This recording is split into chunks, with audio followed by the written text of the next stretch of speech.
Kita lagi bahas etika di dalam dunia digital.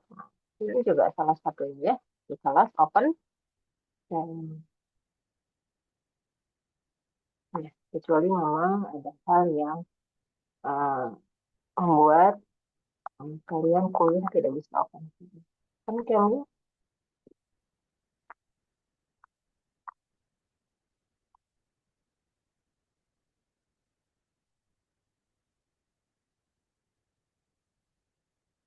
Adeline, Anda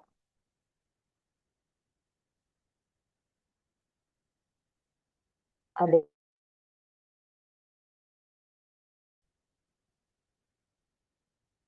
oh ya, kalian kan pendidikan ya, sudah dengar kabar duka, sudah dengar belum kisah? Kisah ada,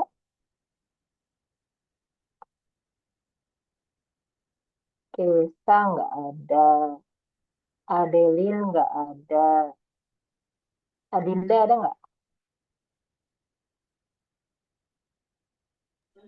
Ada ibu, saya join dua device. Oh, Adinda ada. Sudah dengar kabar duka? Kisah ada nggak kisah? Nggak ada. Adeline, sudah dengar kalian kabar duka? Rahmat, Rahmat juga ada. Elizabeth, adakah? Elizabeth sama Yanti ada? Nggak ada ya. Wah,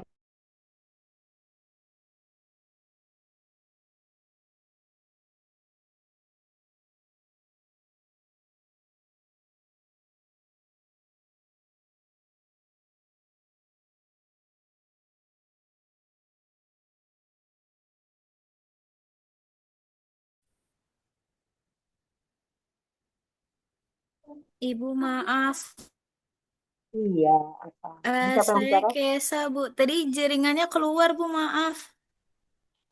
Saya nggak bisa buka open kamera. Iya Bu, ini udah bisa. Di Sahira, oh ya, eh, karena Anda nggak ada yang respon ya, saya tanya kabar duka. Jadi jam 12 malam lewat ya, berarti sudah hari ini ya, dini hari. Berita dukanya dari Miss Melly. Dosen kalian kan? Ya, Miss Melly, Ibu Dana, wafat ya, meninggal.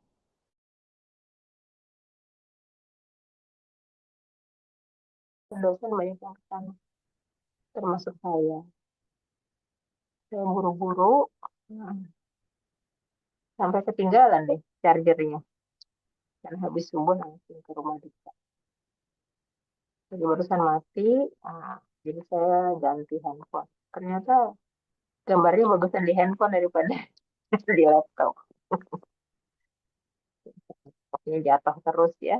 Jatuh berapa kali, kegencet lift. Untung aja masih bisa nyala. Ini kameranya rusak. Nah, baru lihat kalian cantik-cantik di sini ya. Ganteng-ganteng. Jadi laptop burem semua. Oke, silakan komentari. Ada dong. Oke. Namanya mahasiswa pendidikan pasti ya berkaitan dengan mencerdaskan kehidupan bangsa ya semuanya. Saya boleh tanya enggak? Ya, nah, sebelum tanya saya kasih ini deh usulan ya. Kan Anda ada referensi yang digunakan ya. Tadi ada berapa? Tiga apa berapa? Nah, itu penggunaannya di bagian mana? Soalnya di tulisannya nggak ada citasinya tuh. Ya, Julia, Yusra, apa ilhamnya aja.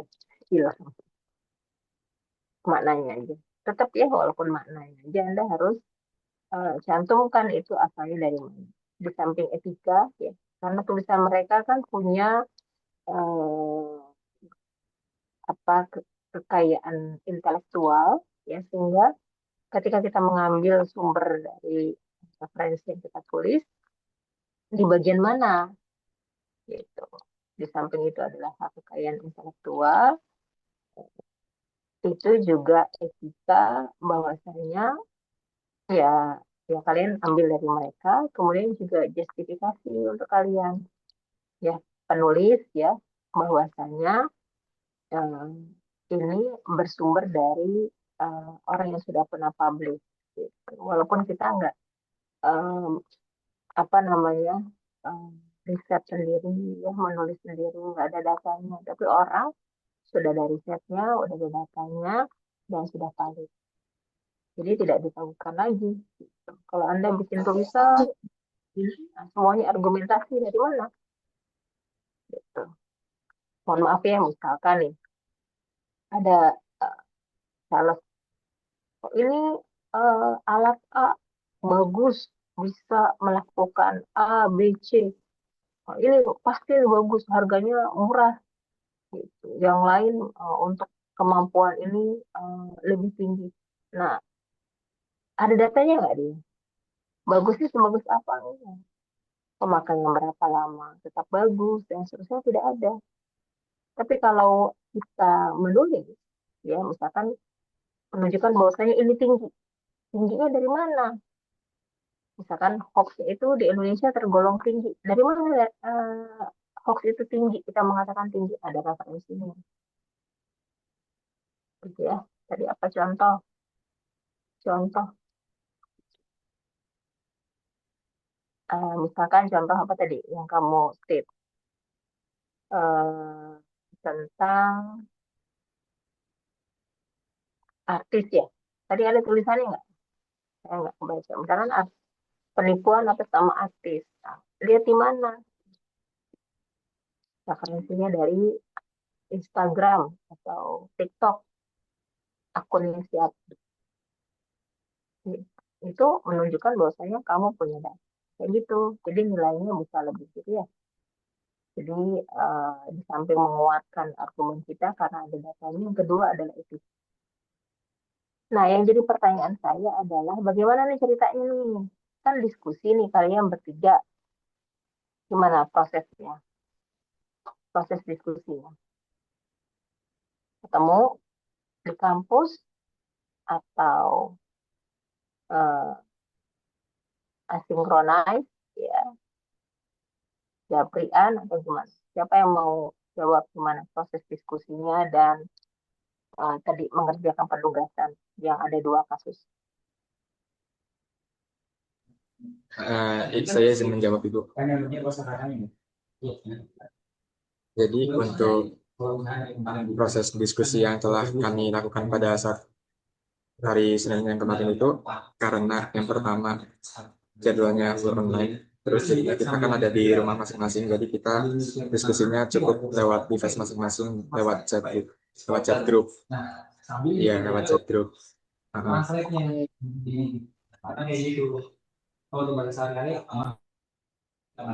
Terus dari lewat chat group itu kita diskusikan nih, kayak yang pertama masing-masing mau ngambil bagian apa untuk dikaji lebih dalam gitu. Misalkan saya sendiri ingin mengaji tentang ruang diskusi, terus si Nadia ingin mengkaji lebih dalam soal nomor 1 dan Joshua soal nomor 2, seperti itu. Nanti dari hasil kajian masing-masing itu kami diskusikan, lalu hasil diskusinya kami tuangkan ke dalam Word, gitu. Kami ketik ke dalam Word. Lalu setelah itu kami simpulkan di bagian paling akhir, di bagian kesimpulan, seperti itu, Bu. Oke. Anda mencari informasinya dari mana? Hasil pencari atau dari AI? Kalau dari saya sendiri, Bu, itu informasinya melalui dari beberapa artikel yang ada di Google Scholar. Makanya tadi di bagian referensi juga kami ambil citasi dari beberapa apa namanya artikel jurnal juga. Terus lalu ada juga beberapa dari seperti website Kemendikbudristek kayak tadi yang telah kami tuangkan ke bagian nomor 1, itu kami mengambil dari sumber Kemendikbudristek seperti itu, Bu. di di kopas gitu bagian yang pentingnya. Nah, kami kutip aja Bu bagian yang paling apa namanya yang paling berkesinambungan dengan permasalahan topik diskusi pada hari itu. Lalu setelah kami kutip berdasarkan sumber yang telah kami dapatkan, nanti di kesimpulan kami parafrase menggunakan bahasa apa ya bahasa hasil diskusi seperti itu. Masih diskusi nggak pakai ya sama sekali. Kalau misalkan AI itu hanya sebagai ini aja Bu, sebagai alat bantu yang untuk kita apa namanya ingin merancang ide seperti itu. Jadi misalkan kalau kita kan mencari eh, ini ya, misal sebagai salah satu contoh itu mencari etika bisnis digital. Nah, AI itu hanya membantu kita untuk mencarikan ide terlebih dahulu. Misalkan AI ini menyarankan ide-ide apa aja yang menarik untuk dibahas. Lalu dari ide-ide yang udah dituangkan oleh AI, kami kaji lagi lebih dalam melalui artikel-artikel gitu Bu, lewat Google Scholar. Jadi kita tidak mentah-mentah copy paste dengan AI Bu. Hmm. Ya, saya menanyakan bukan berarti tidak diperbolehkan ya, karena memang sekarang itu zamannya adalah kita menggunakan semua eh, apa namanya semua tools ya. Itu kan tools ya, tools yang memungkinkan untuk menunjang gitu. Eh, Ketika Anda paparkan penggunaannya, bagaimana kemudian kemudian linknya Anda masukkan, nggak masalah ya. Jadi biasanya tulisan itu akan lebih terstruktur topiknya, nggak masalah gitu. Karena memang tantangan kalian kan. Jadi ketika Anda menguasai topiknya, kemudian Anda cek, karena kan belum bisa mereka, kadang-kadang sumber yang mereka berikan juga nggak satu lagi gitu ya. Nah, itu yang harusnya kalian kuasai juga gitu. Karena sekarang itu guru dituntut eh, berkompetisi dengan sangat cepat. Ya, itu kan juga tools. Ya, murid-murid kalian nanti juga mungkin malah lebih lebih cepat lagi dalam belajar. Gurunya di samping harus mampu menyampaikan dengan baik dengan media yang eh, menarik ya pada zamannya. Ya, kalau zaman kalian, zaman saya dulu pakai slide saja sudah sangat menarik. Gitu. Kalau kalian kuliah nggak cukup, gitu. Harus pakai video, harus pakai eh, apa namanya animasi, animasi bentuknya video juga ya. Harus ada demonstrasi, harus melibatkan siswanya secara aktif. Sementara waktu mengajarnya persiapannya sama. Nah, maka tools itu harus digunakan. Jadi para guru itu harus mampu, termasuk Anda harus mampu menggunakan tools dengan baik. Ya. Nah, tadi ada etikanya. Ya, Anda menggunakan ini pada bagian mana. Gitu. Jadi pengajar tahu. Ya, kalau saya sekarang sebagai pengajar, saya tahu bagaimana proses Anda, kemudian sudah betul atau belum. Ya, nggak apa-apa digunakan. Jadi lebih terstruktur. Gitu. Karena kalau kamu menggunakan yang nggak pas, juga hasilnya nggak pas ya, banyak noise. Gitu ya. Oke, ada yang mau diskusikan nggak? Ya, oke, kalau tidak ada, terima kasih ya kelompok 1. Baik Ibu, Kasih terima aplaus kasih dong. Bu. Sama-sama. Mana ya?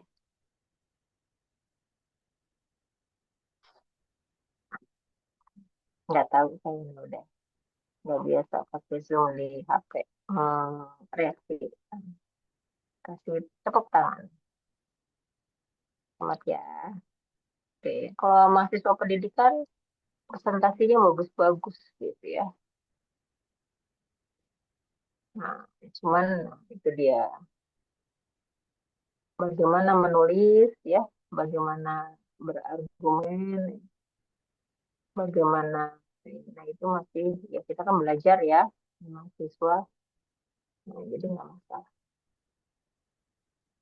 Nah, ini tapi kita lagi belajar etika, kenapa masih banyak yang kuliah nah, nggak pakai kamera, nah, itu dia gimana ya. Baru di kuliah ya.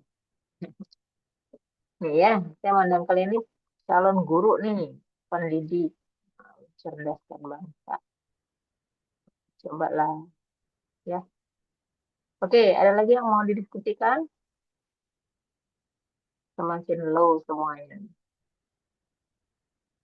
Oke, untuk hoax ini coba. Kalau di dalam pendidikan kira-kira ada nggak yang harus diwaspadai terkait hoax? Hoax itu kan udah jelas ya, benar atau salah. Kalau yang abu-abu gimana? Nggak benar juga, nggak salah juga, tapi berbahaya. Ada nggak? Mendidik tapi memprovokasi ya ke arah eh, yang bisa merusak persatuan. Ada nggak? Ya, ini sekarang lagi zamannya orang mendidik dengan menggunakan apa namanya? Namanya istilahnya apa? Buzzer ya, benar nggak? Buzzer. Jadi masyarakat kita masih masyarakat yang floating mass ya, masa mengambang itu belum punya pijakan, tergantung mau diarahin kemana. Benar nggak? Asal banyak orang yang pendapatnya demikian, maka ikut. Nah, karena uh, patokan atau acuan untuk menilai apakah itu patut tidak patut, ini patut tidak patut kan norma masyarakat. Benar atau tidak benar, ya benar atau tidak benar, benar salah gitu ya. Itu seringkali tidak ada.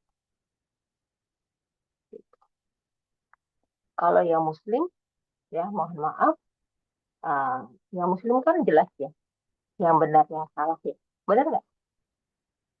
Nah, acuan benar dan salah itu jelas. Jadi ketika orang mau melakukan ini boleh apa nggak boleh sih? Misal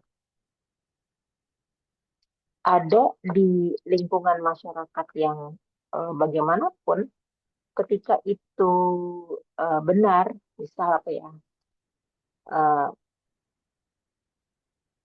menjaga harta harta sendiri ya, kita punya apa nih, handphone kita jaga, itu kan wajib ya, mau di tempat manapun sama. Sama juga dengan mengambil barang milik orang lain, boleh nggak? Dimanapun itu tidak boleh, walaupun mungkin dalam keadaan yang kita butuh, nah, tetap tidak boleh. Kecuali ya memang ada batasannya, eh, apa namanya, dalam ini kalau yang makanan ya, berkaitan dengan hidup dan mati itu pun sebatas bisa menyambung nyawa. Tapi kalau misalkan mengambil 1 triliun bisa nggak? Ya, boleh nggak? Tetap nggak boleh kan dalam keadaan apapun. Nah, kalau masyarakat yang tidak ada pegangannya terhadap kaidah tertentu, ya, tergantung dari opini atau kebanyakan orang. Contoh, kemarin penjarahan ya, di rumah siapa misalkan? Artis ya. Nah, itu boleh apa enggak? Tapi kenapa mereka eh, biasa-biasa aja? Karena banyak orang, ratusan, katanya ribuan gitu ya, yang melakukan hal yang sama. Dianggapnya itu boleh. Terbawa. Gitu ya. Padahal mau sendiri, 1.000, 1.000.000 bahkan, ketika itu mengambil orang lain itu tidak boleh. Gitu. Nah, sama juga dengan menggiring, menggiring namanya apa? Menggiring pendapat orang banyak lewat buzzer. Kalau yang berkaitan dengan hal yang eh, apa namanya jelas itu ya kayak tadi ya, pandangan yang benar itu kan, pandangan yang benar itu kan hitam putih ya, benar ya putih, hitam ya tidak boleh gitu ya, jelas sejelas warna hitam. Nah, itu nggak masalah. Tapi ternyata kan sekarang karena banyak yang orang nggak punya pendirian, apa namanya, buzzer itu dimanfaatkan. Cuma satu tapi akunnya banyak, ya seolah orang ada ribuan dan orang mendukung itu di mana-mana. Nah, penciptaan opini ini yang tidak boleh. Apalagi kalau salah. Kebanyakan begitu ya. Gitu, karena dia butuh. Nah, ini yang jadi wabah. Nah, ini peran kita harus eh, harus eh, harus tepat gitu. Anda sebagai guru ya, pendidik bangsa ya. Di tangan Anda nanti akan tercipta generasi-generasi pemimpin. Nah, makanya Anda harus punya pandangan yang apa namanya, pandangan yang tepat ya, dan harus punya sikap sehingga guru nanti pengarahannya tepat ke murid-muridnya. Benar nggak? Ya, nah, anak-anak saya itu di sekolah tergantung pada gurunya. Ya, bahkan ibunya dosen matematika ya, kalau dikasih tahu kadang-kala uh, nggak percaya gitu, karena diajari gurunya seperti itu berulang-ulang ya. Nah, karena konsepnya salah ya, saya coba tanya ke gurunya. Nah, gurunya bisa terima, anaknya nggak bisa terima. Kayak gitu contohnya ya. Jadi Anda ini wajib punya pandangan yang tepat gitu ya. Nah, karena bertanggung jawab mencerdaskan hidup. Jadi satu orang guru ini sangat besar. Makanya wajib ya Anda mencari informasi dengan benar. Harus mampu membedakan mana yang hoax, mana yang bukan. Mana yang tepat, mana yang tidak tepat. Tuh. Begitu ya, Bunga. Dengar Bunga. Saya khawatir suara saya nggak kedengaran. Masih dengar suara saya nggak? Masih, Ibu. Dengar Ibu. Oke. Silakan, ada yang mau diskusikan lagi nggak seputar hoax? Apa contohnya Bu, coba? bisa mau bertanya, Bu? Bisa mau bertanya, Bu? Ya, bisa lihat Saya saya ingin bertanya, Bu. Ada saya. siapa ini. Muhibban Al-Bukhari, Bu. Eh, siapa Abu Qori namanya nggak ke siapa depannya. Lok Lok itu belum diganti nama saya depannya Lok Lok Muhibban Al-Bukhari. Lok Mohibah. Sebelumnya saya ingin bertanya, Bu. Tadi kan kita sempat menyinggung ya, Bu. Entah itu berita tentang hoax atau berita tentang apa sih namanya. Nah, intinya kita tuh harus hati-hati terhadap misinformasi. Dalam konteks itu terutama kita sebagai mahasiswa pendidikan matematik itu. Saya sendiri punya cerita menarik, Bu. Jadi saya juga eh, pernah mengalami ini. Kayak saya nggak disebutin nama institusinya. Cuma saya juga pernah mengalami hal seperti yang dibilang kayak penyebaran Sarah pendidikan yang kurang. Uh, Muhiban.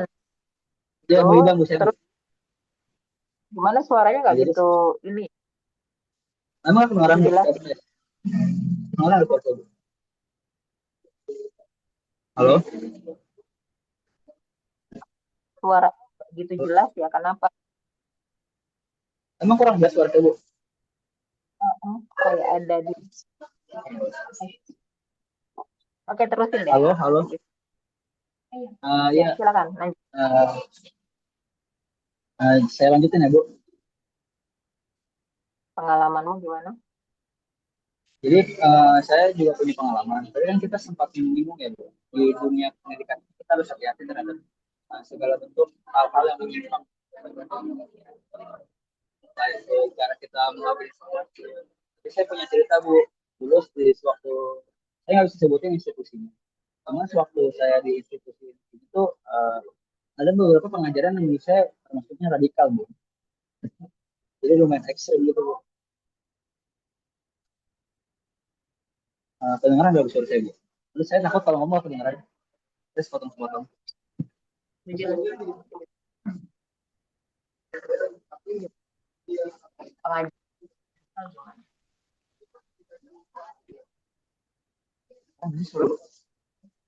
Penghiban. Lanjut ya, Bu. Jadi intinya tuh pengajaran pendidikannya tuh lumayan radikal, Bu. Ekstrim gitu, lumayan ekstrim.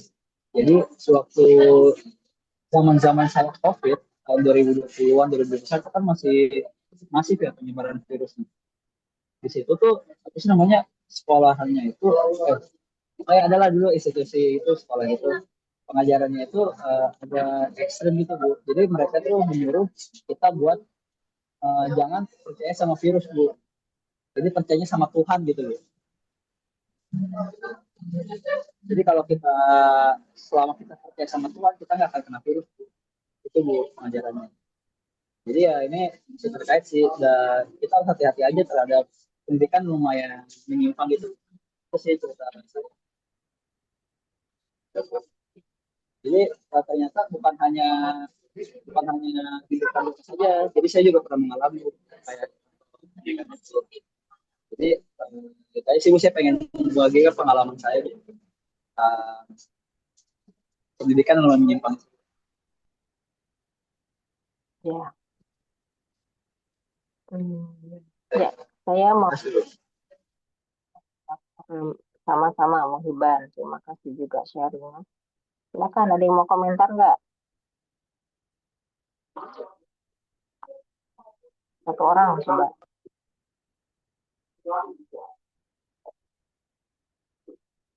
Siapa mau berpendapat?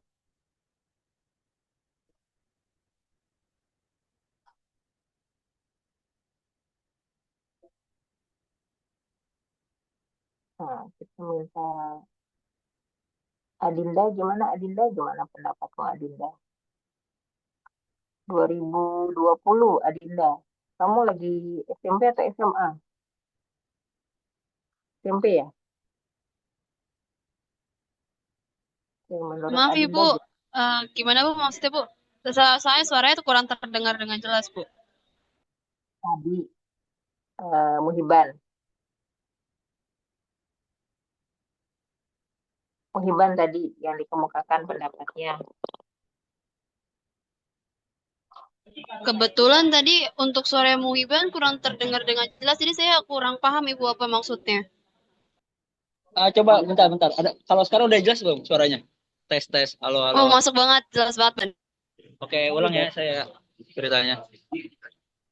Ali saja. Muhiban, apa-apa. Udah jelas gak, Bu, suara saya, Bu? Ya, udah jelas. Tadi kamu nggak tahu di mana, tapi Alif Saya gimana lagi di Alif? saya lagi di luar, Bu, maaf, Bu, sebelumnya. Alif gimana? Bisa dengar nggak tadi? Ya Bu, bisa Bu. Muhiban tadi. Coba ulangi pernyataan Muhiban ya, pengalamannya di sekolah yang menurut dia pandangannya keliru. Nah, menurut kamu gimana? Menurut saya em, tentang institusi itu kurang kurang gimana ya, kurang bagus menurut saya karena kan itu COVID ya. COVID itu penyebarannya cepat, terus kata institusinya jangan dipercaya. Nah itu malah makin cepat menyebarnya gitu loh, Bu. Menurut saya itu kurang bisa dipercaya sih, Bu.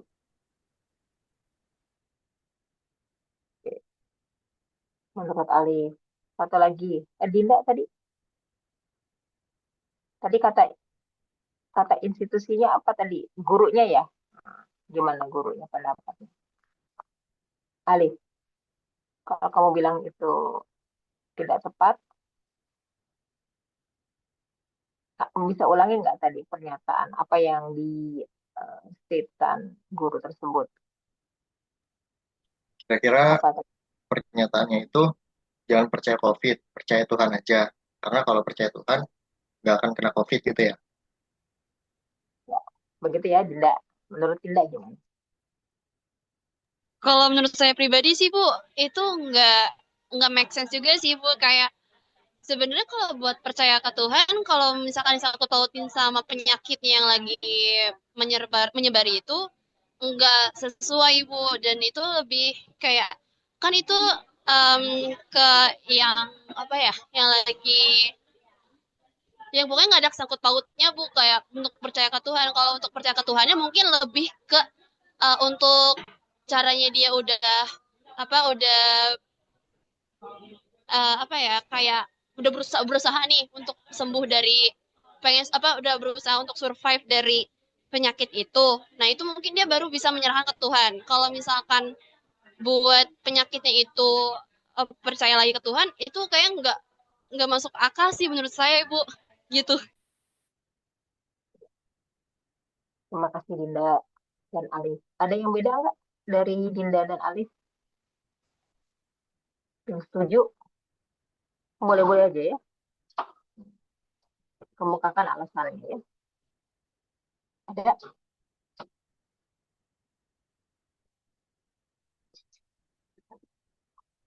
Iya, nggak ada ya? Belum ada.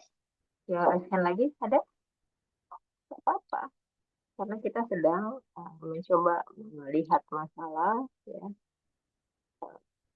menentukan mana yang bisa mencerdaskan, mana yang tidak, mana yang hoax, mana yang bukan. Nah, jadi memang ada macam-macam pendapat ya yang berkaitan dengan hal tadi. Gitu. Masalah apa namanya keimanan ya, keimanan tuh udah jelas ya. Iman itu uh, percaya gitu ya. Jadi harus kita kembalikan kepada definisi iman, percaya. Kalau tidak iman berarti tidak percaya, tapi dalam hal ini adalah iman sesuatu yang apa namanya, yang ya diyakini 100% kepada Tuhan, kepada Allah itu wajib iman. Biasanya ada pencipta. Gitu ya. Benar, kalau itu harus ada iman. Kalau dalam Islam itu iman kepada Allah. Ya, apalagi iman kepada ada malaikat ya yang mencatat kita berbuat baik atau buruk. Ada hari akhir. Yakin kenapa? Ya karena nanti kalau nggak ada hari akhir, bukan gitu ya. Pertama iman gimana ya kepada malaikat, iman kepada hari akhir, iman bahwasanya ada uh, utusan ya, ada rasul ya, kemudian ada kitab yang membawanya dan ada akhir. Nah, nanti ketika kita yakin adanya hari akhir, maka dalam kehidupan ini kita mau tidak mau terikat dengan aturan. Kan begitu. Itu iman itu tegas. Nah, nah untuk yang agama lain juga begitu. Ketika dia iman terhadap agamanya, dia pegang teguh kan begitu kepada adanya Tuhan dan seterusnya. Nah, kalau COVID virus dikaitkan dengan iman, ya lain lagi. Percaya, nah ini percaya kategorinya beda dengan iman kepada tadi ya Tuhan. Kategorinya beda. Gitu. Kenapa ini adalah namanya apa? Diperlukan keahlian sains ya, bahwasanya ada virus. Bisa diraba nggak virus itu? Bisa nggak? Enggak, Bu. Enggak. Bisa dirasakan ya efeknya. Bisa kita lihat kalau pakai alat. Benar kan? Nah, yang kayak begitu bentuknya, itu namanya apa? Kromosomnya kayak begitu gitu ya. DNA-nya ya, bentuk yang eh, DNA virus yang ada crown-nya, makanya disebut corona. Itu Ah, menurut orang banyak yang meneliti itu adalah virus.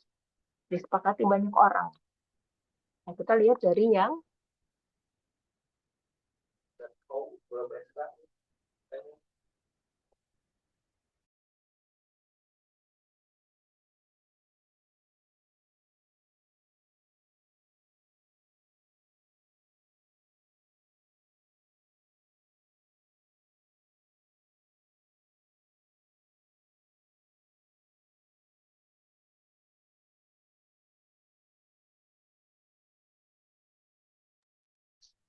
ya. Jadi itu kalau berkaitan dengan sains, teknologi, ya kita serahkan kepada ahlinya. Gitu kan? Ya, dalam Islam juga begitu. Serahkan kepada ahlinya yang mengerti virus. Nah, perihal, jadi artinya beda ya. Iman terus ini kita memahami ya, itu bukan tatanan iman lain lagi. Karena iman itu bedanya kalau nggak percaya itu jadi kafir. Kalau ini berkaitan dengan sains. Berkaitan dengan sains, nah, percayakan kepada ahlinya. Gimana itu corona? Apakah memang kalau kena langsung mati? Kan nggak benar juga. Hingga akhirnya orang jadi takut, hobi sama sekali. Apakah sebenarnya nggak perlu seperti itu? Nah, inilah kemampuan kita untuk menyaring, ya, membaca ke sumber-sumber yang terpercaya. Gitu. Ternyata corona itu nggak semuanya atau tidak juga kena langsung meninggal. Gitu. Nah, ini baru dirasakan orang ketika berapa tahun kita 2 tahun ya kurang lebih ya hidup dalam keadaan uh, bervirus gitu. Banyak orang semua dan ternyata variannya banyak. Walaupun kita vaksin 1 2 booster, booster 1 2, tetap aja nggak bisa kebal, bener? Nah, coba Anda baca ya, karena kalau saya bandingkan, saya pernah meneliti tentang DBD, DBD demam berdarah ya. Eh, itu virusnya banyak bermutasi ya. Nah, jadi kalaupun dibuat vaksin satu ya, butuh waktu untuk produksi dan kemudian diproduksi secara massal. Nah, selama rentang waktu itu mungkin udah ada lagi mutasi lainnya. Ya, jadi mutasi yang baru bisa jadi nggak sepenuhnya kebal terhadap vaksin yang baru.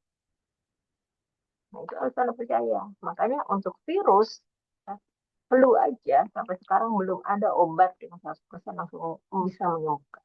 Tapi bisa mengurangi efek-efeknya.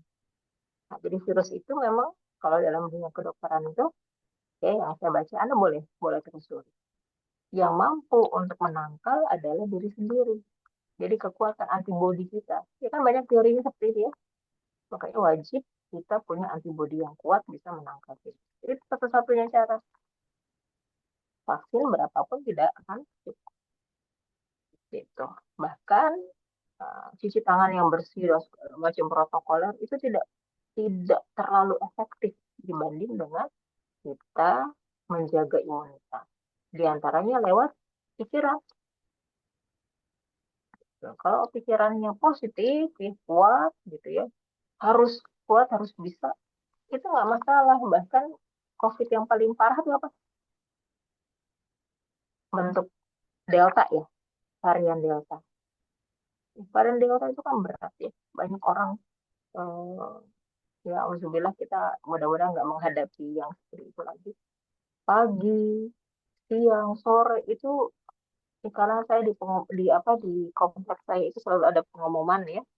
Nah, kalau ada yang meninggal itu selalu ada dan ambulans setiap hari. Dan itu apa namanya tidak serta merta orang kena. Yang daya tahan tubuhnya baik itu bisa lolos. Ya buktinya ya saya udah pernah alami sendiri ya ketika dalam keadaan darurat ya kita harus menolong, kita nggak pikir lagi kan bakalan kena tertular atau tidak, bener nggak?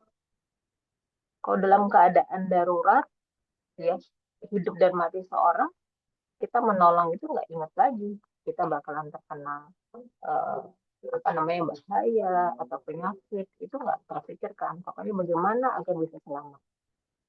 Ya, itu bapak saya yang kena ya, tidak bisa pesan ambulan, mengantri dan orang dalam keadaan panik. Itu belum ketahuan positif atau tidak. Nah, kita cari itu di mobil dengan AC, kita bawa tabung oksigen, itu dia kayak itu bukan cuma 1 hari, 2 hari keliling dari rumah sakit. Enggak cuma saya, suami saya itu merawat tiap hari, alhamdulillah tidak kena. Terus aja juga tidak sembrono ya, nggak pakai masker, kontak nggak seperti itu. Tetap protokol kesehatan, maskernya double, hand sanitizer, jaga antibody. Karena kalau udah satu semuanya sakit kan siapa yang nolong? Asupan vitamin segala macam digempur untuk meningkatkan imunitas dan keyakinan. Itu bisa ternyata. Padahal itu virus yang terkenal. Itu nggak cuma asumsi bahwa saya sehat-sehat, enggak itu. Kami tes tuh, habis selesai, ya pengobatan dapat, nah, dites semuanya yang nganterin tuh, yang merawat.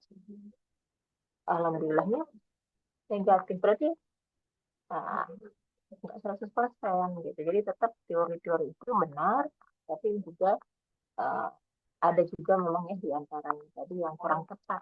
Gitu. Mungkin ada alasannya karena nggak paham gitu tadi ya. Nah, tugas kita ya sebagai pendidik itu harus pelajari dengan cepat. Jadi bisa memberikan apa namanya pendidikan yang tepat. Begitu. Walaupun kita gurunya apa matematika ya, nah, tapi ya itu terkait juga dengan kehidupan eh, kehidupan kehidupan sehari-hari lah gitu ya. Kalau orang ketakutan kan nggak mungkin bisa belajar. Nah, makanya kita harus membangun spirit ya. Nah, kalau di sekolah anak saya tuh ya apa disemangatin gitu. Jadi mereka ya anak istri itu kan nggak bisa ya belajar kan laptop gitu pasti berantakan. Tapi mereka lama-lama menikmati karena ada semangat yang bersama. Gitu. Jadi harus kita kenali juga kan. Anda belajar kan psikologi perkembangan ya? Belajar nggak?